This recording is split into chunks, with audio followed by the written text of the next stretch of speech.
So we want to start out with recreating the actual snares of the drum, aka the noise layer, and we're going to do that using Serum. First thing you want to do is you want to disable oscillator A and enable the noise oscillator, and you want to make sure that you selected the ARP white noise. We're going to use LFO1 to shape the sound like this, and we're going to drag this onto the level. Turn the level all the way down, the envelope all the way up, and make sure you've selected the envelope mode on LFO1. And it should sound like this.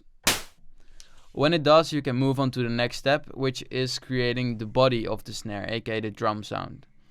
And we will do that using oscillator A. We're going to draw in a slightly distorted sine wave, and we're going to use envelope 1 to shape the sound.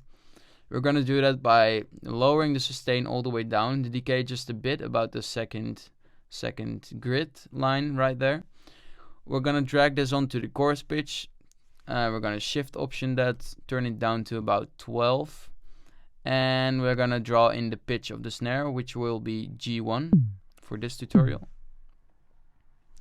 We're going to do the same thing with the noise layer. It doesn't really matter which pitch, it's all the same on this part.